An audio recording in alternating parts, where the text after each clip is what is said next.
never ever paint from grayscale to color. Now I have a very strong reason to say that. But before I tell you the reason, please click the subscribe button. I promise you, you won't be disappointed. And join my Discord. You can just hang out over there or play games or do art stuff or learn art or whatever you want to do. Okay, it's a really fun place. We do crazy stuff over there. So please join the Discord. I know there are a lot of artists who do grayscale to color. Okay, a lot of professional artists even do that. But there are few reasons as to why I do not recommend it. Now before I tell you the reason, I want you to see what happens when you grayscale.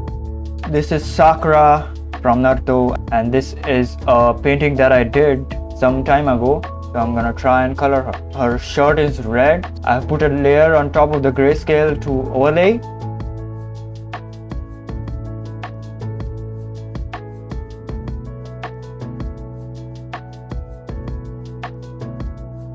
And as you can see, you can just get away with it, but you can do a much better job if you color it directly.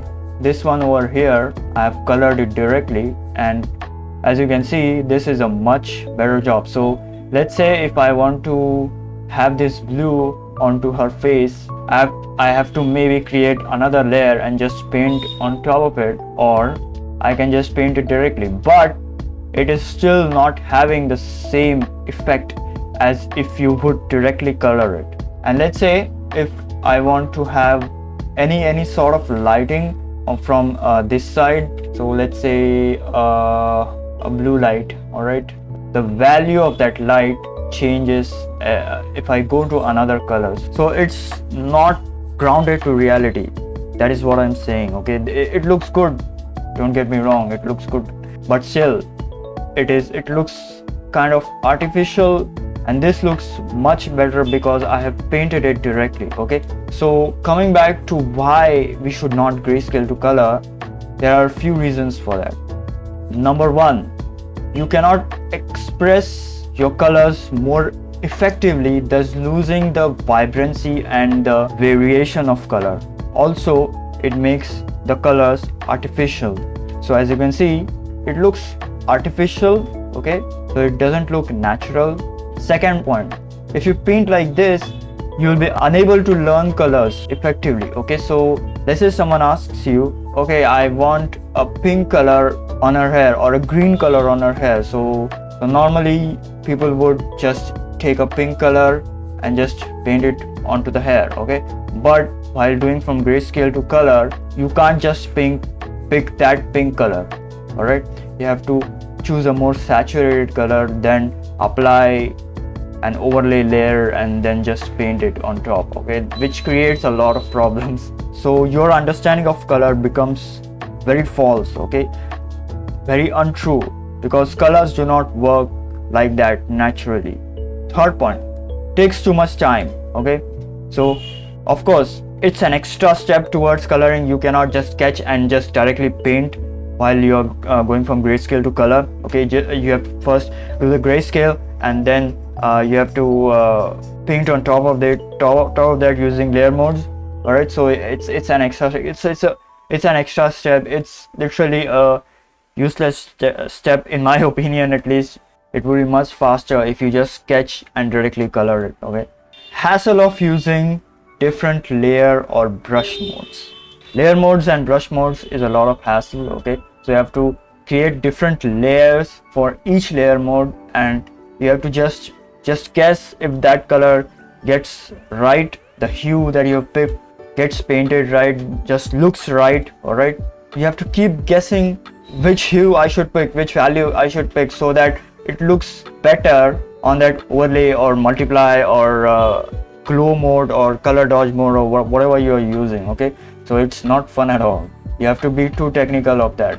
Grayscale strokes do not match with color strokes. So for example, over here in the grayscale one, if I want to have a skin color different from the shadow color, this line, this division of light and shadow will not match with the overlay layer if you do not do it properly. So you have to be pixel perfect. You have to pinpoint it to match it perfectly. Okay, so let's say I'm doing a purple shadow color or something. So see that this is not matching, so I have to zoom in. Okay, guess that skin color which I picked before and just try to wing it. So this is much complicated than just directly coloring it. Alright, I mean, why complicate stuff when you can do it pretty easily? That is my point. Alright, this is why you should not grayscale to color, because the most important point is it is not fun at all. Okay, it just takes too much time away from you. Alright, and it's not enjoyable. Okay, painting should be enjoyable, drawing should be enjoyable, but this is not enjoyable. It's too technical. Now there is no grayscale in real life. Okay, everything that you see around you is in color. Alright, and even while painting it traditionally in oil paint or acrylics or gouache or watercolor or whatever coloring medium, traditional coloring medium, you do not do grayscale to color, except for maybe while doing it with grays and pencils, or okay, then that is grayscale. That is basically black and white or grayscale. Okay, but while coloring naturally using traditional colors, you do not grayscale. Okay, you just directly take the color, take the appropriate color and just start painting it.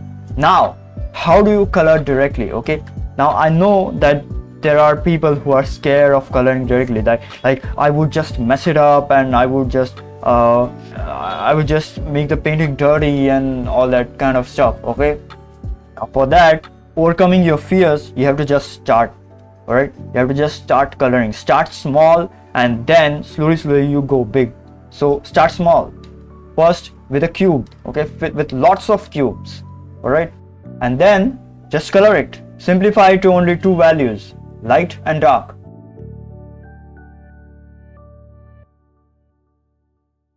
That's it. It is that simple. All right, you do not have to do a grayscale to color for doing that. Okay, simplify it to only two values. Do not add more than two values unless it is necessary. Okay, because even in real life you only have two values. Okay, now you will say this is a more simpler example. The cubes are simple. Okay, but how do I do a complex object like a character? So I have this character which I designed and I'm gonna show you how I color it. So let's take the cloak. Okay, I'm gonna select the color of the cloak and just choose a darker color and just paint it like that. That's it. You can do it with soft brushes or hard brushes or whatever style you want to do it, painterly, soft style, hard style. Okay,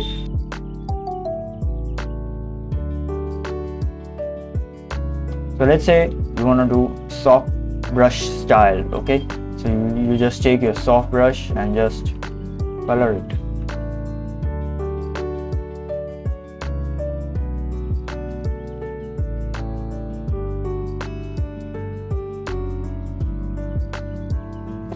That's it. It is that simple. Okay, so even when I'm doing soft edges, so soft brush style,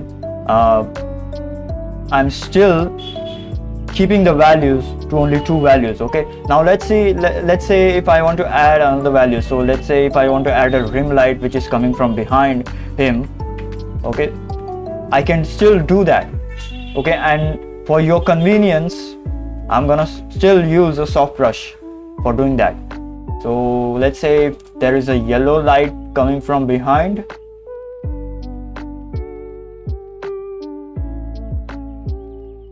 that's it.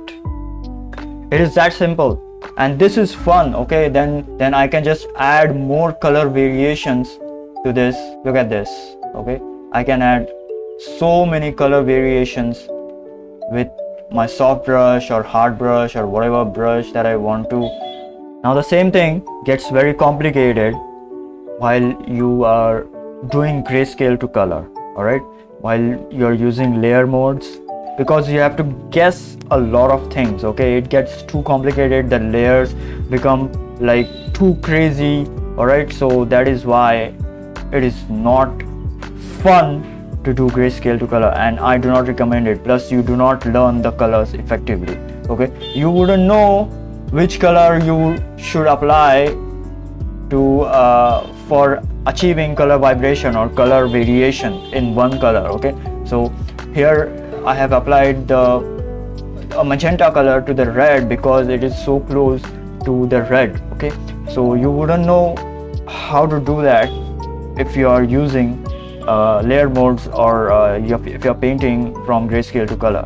Okay, that is still achievable, but it is not fun at all. Even over here. Okay, so let's say if I want to have some color variation in his face, okay, I can still do that.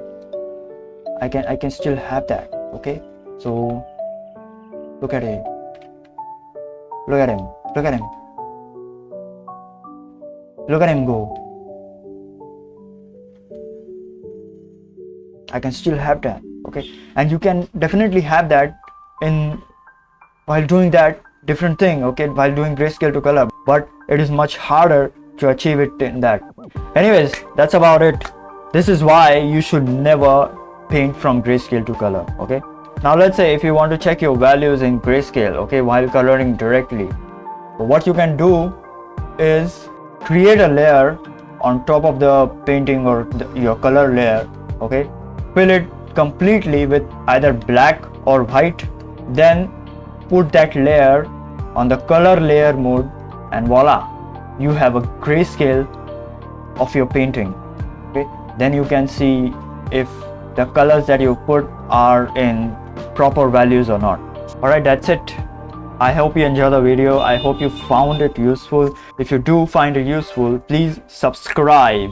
Alright, help me reach 1000 subscribers. We are so close to 1000 subscribers, and share it with a friend.